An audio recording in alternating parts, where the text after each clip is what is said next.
Bonjour, bonjour. Je suis présentement aujourd'hui dans la galerie Gilles Gem chez Artaud en pleine exposition des impatients, une superbe exposition. J'attends mon invité aujourd'hui, c'est Stéphanie Payet. On va parler d'immigration, d'accueil du Québec. Ici Luc Archambault, bienvenue à Studio Saint-Jean. Ici Louis Lemieux, votre fier député de Saint-Jean à l'Assemblée nationale du Québec. La chaîne que vous regardez en ce moment, c'est Studio Saint-Jean, la chaîne télé de votre député au service de la communauté. Et ce, depuis 6 ans.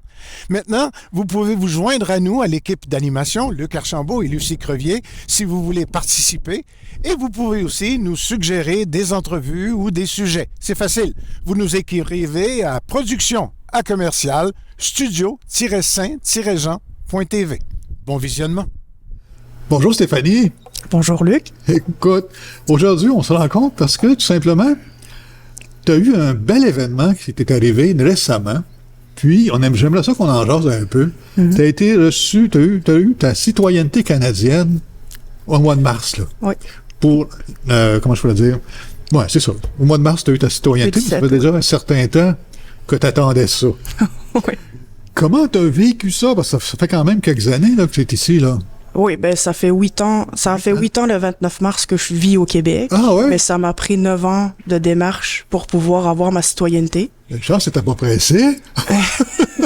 Non, il faut avoir de la patience pour faire des démarches. Les démarches, d'immigration, tout ça. C'est long d'obtenir Oui, c'est long, puis j'ai encore de la chance parce que je pense que pour ceux qui commencent maintenant les démarches, ça va être encore pire. Fait que je pense que je suis encore chanceuse dans la malchance d'attendre. Ouais, OK. Après, c'est du cas par cas aussi. Ça dépend des démarches que tu fais. Mais une fois que tu l'as, c'est fini. Oui, là, maintenant, je suis officiellement canadienne. Depuis le 17 mars, j'ai eu ma cérémonie. Donc, excellent. Bienvenue au Canada. Ben, merci.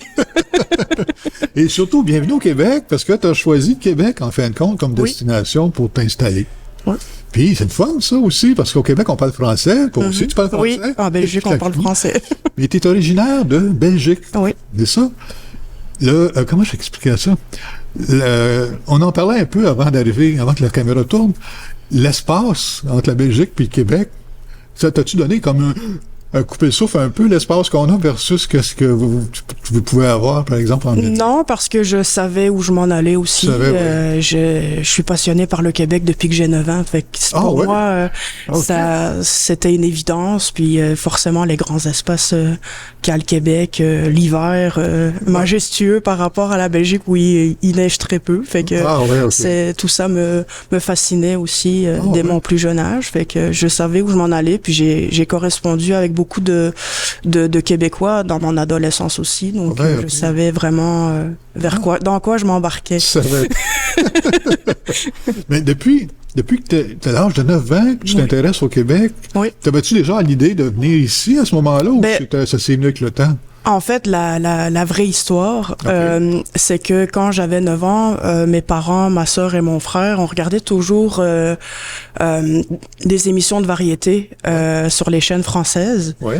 Puis, il y a des artistes québécois qui venaient chanter en Europe. Et il y a une artiste en particulier qui est venue dans une émission, je me souviens absolument pas laquelle, mais je me souviens juste qu'elle a parlé du Québec.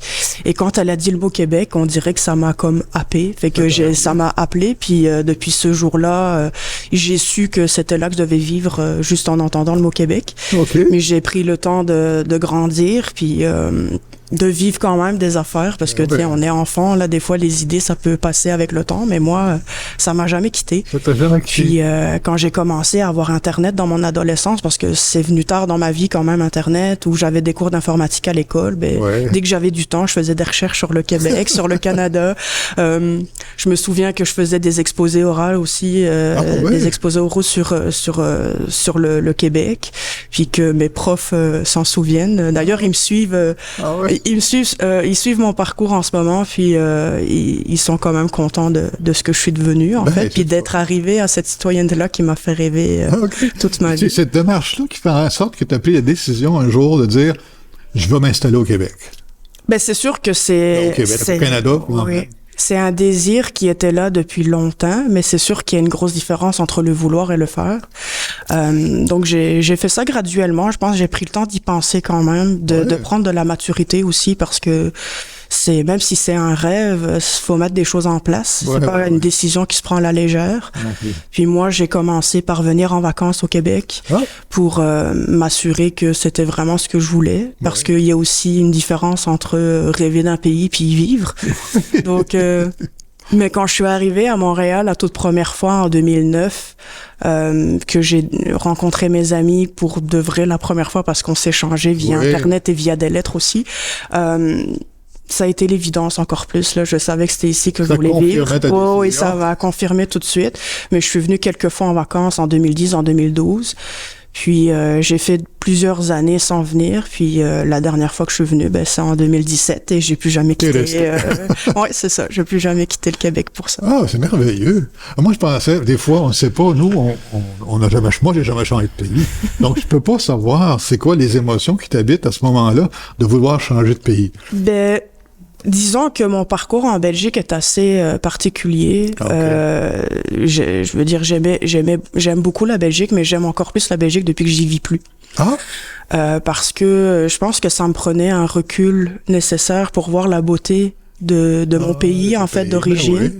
Parce que souvent, quand on est là, puis qu'on est amené à vivre beaucoup d'échecs, j'allais à l'école, ça marchait pas. J'essayais de trouver du travail, ça marchait pas non plus. Puis j'avais vraiment l'impression que j'étais pas à ma place là-bas. Pourtant, je suis fière d'être belge, puis je le renie absolument pas, parce que j'ai voulu vraiment garder les deux nationalités. Mais je pense que mes passions, mes aspirations ne fitaient pas avec la Belgique, fitaient plus avec le Québec. Donc, pour moi, ça a été juste une évidence. Mais souvent, on me demande pourquoi le Québec, mais en fait, je le sais pas pourquoi. Ça a toujours été là. Depuis le jour où j'ai entendu le mot Québec, c'était comme un appel. Je sais pas trop expliquer vraiment le pourquoi, mais je ne regrette absolument pas mon choix. Je suis très bien ici, puis ça me permet de nourrir mes passions. Puis, évidemment, j'ai remarqué que tu avais une compagnie de médias ou une entreprise de médias. Tu t'impliques et tu t'intéresses beaucoup à la vie, si on veut, du monde du spectacle et autres au Québec. Puis, qu'est-ce qui t'a poussé à t'impliquer là-dedans, finalement? C'est à prendre plus de place, ta place, finalement, chez nous. En fait, en ayant une passion pour le Québec, puis en suivant le parcours de certains artistes de la Belgique, j'ai finalement eu une véritable passion pour ça. Je me souviens que j'écoutais Rock Détente de la Belgique avant d'aller à l'école. J'écoutais Rythme FM. J'ai regardé beaucoup TV5 Monde aussi avec les séries québécoises. Catherine, Rumeur. Je me suis vraiment imprégnée de ça. Puis d'ailleurs, c'était drôle parce que quand je regardais la série Catherine sur TV5 Monde, ils mettaient les traductions. Et moi, ça m'insultait.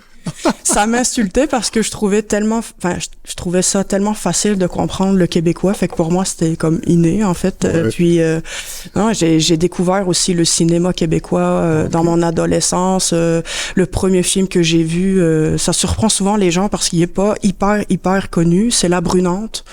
Avec Suzanne Clément puis Monique Mercure. Puis c'était vraiment un film qui m'a vraiment surpris puis fasciné. C'est comme ça que j'ai découvert un peu la Gaspésie aussi parce que le personnage principal en fait a l'Alzheimer et avant de perdre totalement sa mémoire, elle va faire le tour de la Gaspésie avec une junkie qui est Suzanne Clément. Fait que c'était ça l'histoire. Puis moi à chaque fois je voyais des paysages, j'étais vraiment émerveillée. Puis d'ailleurs c'est un de mes endroits préférés, la Gaspésie. Donc l'espace pour nous ici c'est incroyable. C'est ça, fait que la culture, en fait, a toujours fait partie de ma vie. J'allais voir énormément d'artistes en concert quand ils venaient. Il y avait même une salle en Belgique qui avait des partenariats avec le Québec. Donc, il y a beaucoup d'artistes comme Patrice Michaud, Marie-Josée Laure, qui sont venus faire des spectacles. Puis, forcément, il y a des artistes connus comme Garou, Isabelle Boulay, Rock Voisine, Linda Lemay, Véronique Vicard. C'est la culture du Québec qui est arrivée chez vous, là. Oui, c'est ça. Puis, en écoutant la radio, en écoutant aussi la disque, parce que TV5 Monde écoutait la disque, on diffusait la fête nationale du Québec aussi. Donc j'ai vraiment fait ma culture comme ça.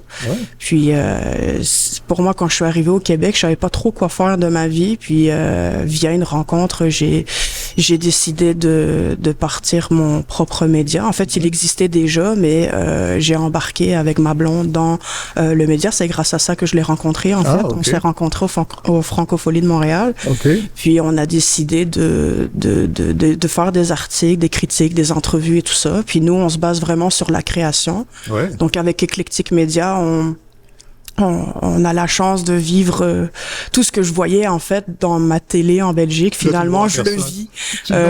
Oui, parce que je fais les salles de presse du Gala de la Disque, les tapis rouges et tout ça. Donc, je fais des entrevues avec des artistes aussi que j'écoutais dans ma chambre. Et à chaque fois que j'ai la chance de parler de ce que j'écoutais, les gens rigolent parce que, mettons, les colloques, c'est pas connu en Belgique du tout. Non. Mais moi, j'écoutais ça dans ma chambre.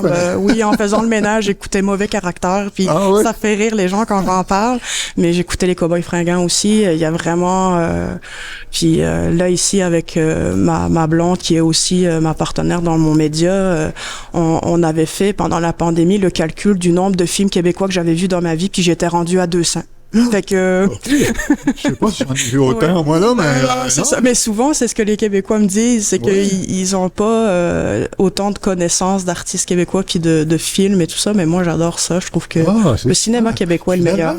C'est comme notre culture qui a finalement t'a séduit en quelque part pour te sentir partie prenante, si on veut, de cette culture. Oui, mais je pense que je me suis reconnue, en fait, dans... Il y a là-dedans quelque chose qui... Oui, puis je trouve que les Belges et les Québécois se ressemblent beaucoup. Ouais. Oui, mais même il y a une artiste qui avait dit à la radio un jour que les Français et les Québécois étaient des cousins, puis que les Belges et les Québécois étaient des frères. Ah, ok. Fait que je trouvais ça vraiment cute, bon. Puis j'y pense souvent des fois parce que c'est vrai, je me sens très proche des Québécois, puis c'est ce que je suis de toute façon. Donc, t'es à l'aise, en tout cas, au Québec. T'es complètement à l'aise. Ben, je suis chez moi. Oui, c'est ça.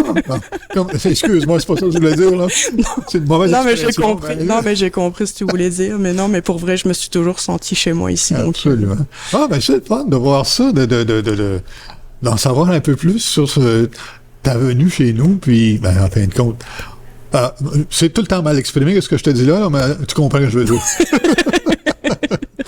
Merci beaucoup, Stéphanie. Ben, ça m'a fait plaisir. On va sûrement se revoir en passant au bureau. Ben oui, à la SNQ. À la SNQ.